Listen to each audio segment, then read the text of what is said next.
Hello and welcome to Man's Model Moments. I received a parcel containing this box. Yes, it's the eagerly awaited Airfix latest release, the 1/35th scale Ferret Scout Car Mk.2. The box has some nice artwork on the front, as well as the 3 schemes on the side, but we're more interested in what lies within. Turning to my trusty scalpel to cut the sealing tape and open the box, we're presented with another of Airfix's full boxes of plastic, safely wrapped in a plastic bag. There's just a single bag here containing all of the sprues, which are moulded in a surprisingly 1970s looking green. Putting this to one side, underneath are the usual Airfix instructions, these being folded lengthways to fit in the box, with the decal sheet sequestered within them. Taking a closer look at the instructions, these are instantly recognisable as Airfix's standard A4 style, including the multilingual history on the front, followed by the obligatory safety disclaimers on the inner cover. The actual instructions themselves are also no surprise, being 3-dimensional drawings with restrained use of colour to highlight construction steps. Going through the instruction book, you can see a lot of the interior detail that's been included, such as on the hatches. It's also apparent that this is not as simple a kit as I had imagined it to be. In fact, the build goes up to almost 100 steps, many of them with multiple parts, and it starts to become apparent that this is a surprisingly complex build, including several optional or alternate parts for the different schemes. Perhaps it is just me, but I had imagined this kit to be equivalent to something like Tamiya's venerable Panzer II, which can be built up in a couple of hours and contains a lot of simplifications. This is certainly not the case here, which is underlined on the last step, which shows all of the optionally open or closed hatch possibilities.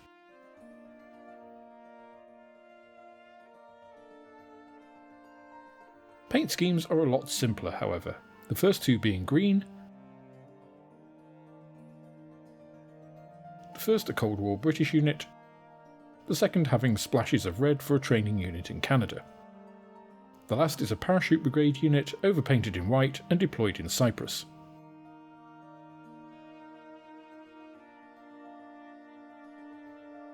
The decals are cartograph as usual, and being for an AFV it's a pretty small sheet, but it has some really nice detail. The UN and parachute symbols are very good.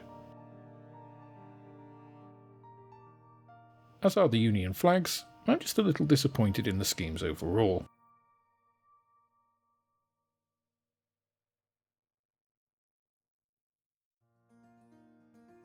Onto the plastic, and Frame A has several of the main hull pieces. These were welded in the Ferret, so few rivets, though there is detail where appropriate. There's also no visible pin ejector marks that I could see. The next frame contains a host of smaller pieces, and here you can see that part count mounting.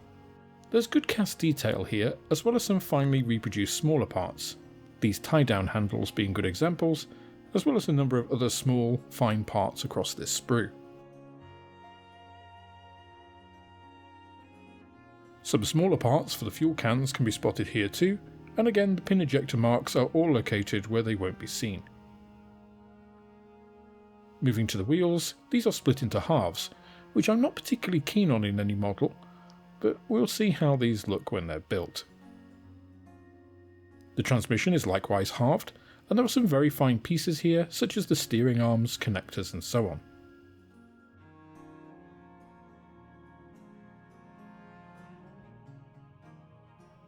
Frame B has a lot of the interior and detail parts on, such as the radios, which you get a choice of.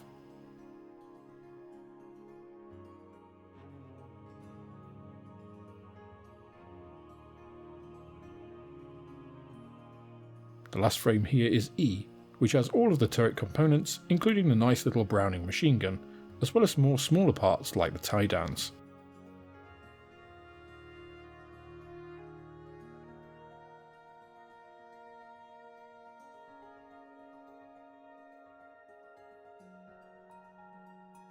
Coming in for close-ups of the components, we'll start with a clear frame, which has Ferret's light transparencies. These are very clear and feature nice rib detail on the front faces. Coming to the main parts, we can see even the underside gets detail picked out as shown here.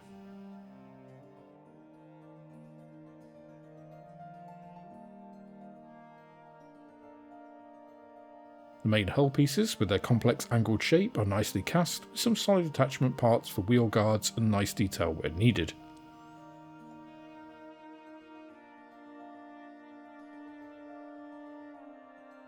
The Ferret was a pretty clean vehicle overall, but detail on the engine covers and mudguards is present where it counts.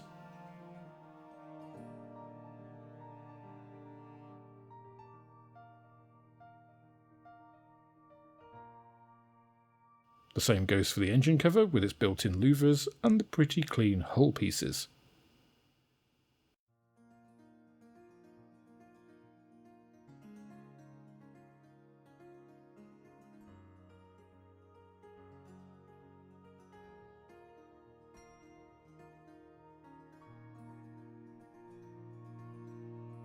Small items are well catered for, and it seems you get two versions of the attached grenade launchers. The tie downs and grab handles are definitely going to require tweezers, however. Here you can see the detail on the multi-part jerry cans,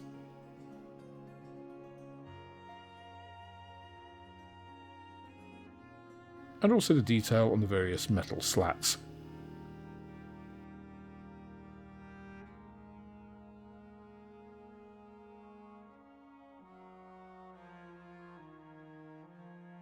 Texture on the grille here is cast in,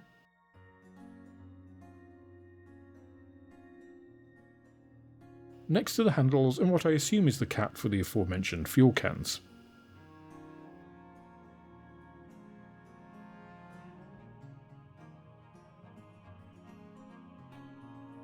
And there's further recessed detail on the mudguards and side bins here.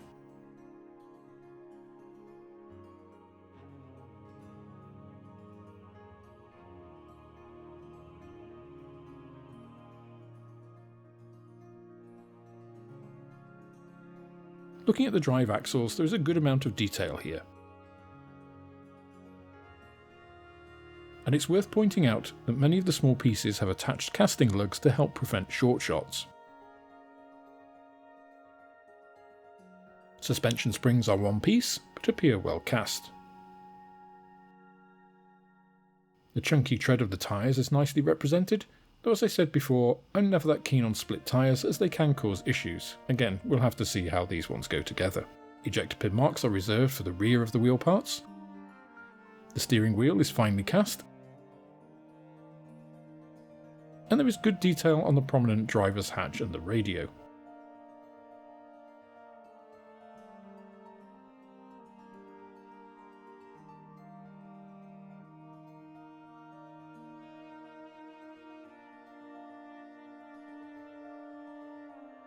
The seat and interior are also nice, though basic, just as they were in the real thing.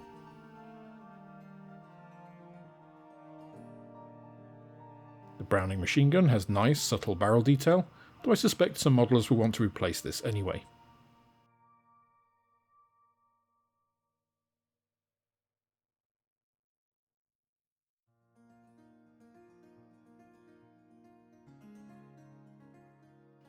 Other turret components are fairly basic, because the actual thing was, but detail is represented where it's needed, like on the turret hatch.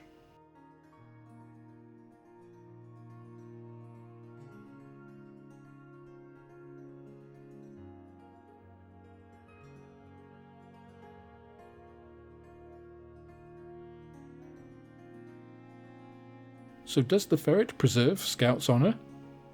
I think it does. I was expecting a much less involved kit than Airfix has presented, and for less than £25 you're getting a lot of kit here.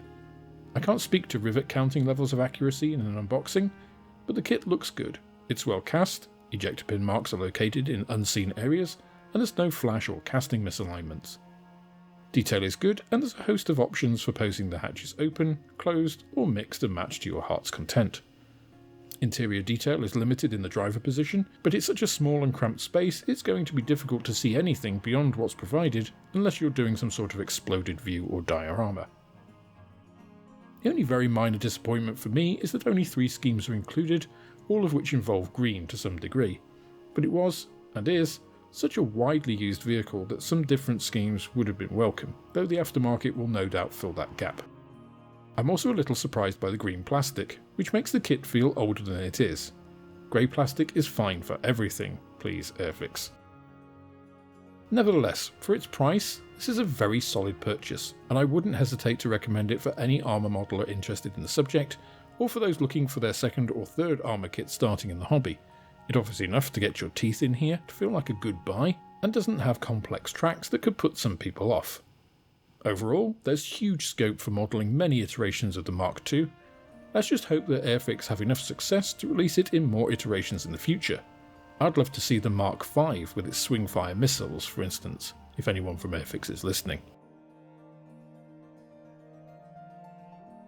Now, if you'd like to tackle an F-35, you can take up the first of my model challenges and earn one of these snazzy patches. There are only 100 of them, and the first have already gone out, so get building. To receive one, all you need to do is build an F-35, any manufacturer, any scale, and any variant. Have a look at my video comparing all the 1/72nd scale kit if you're unsure which one to build.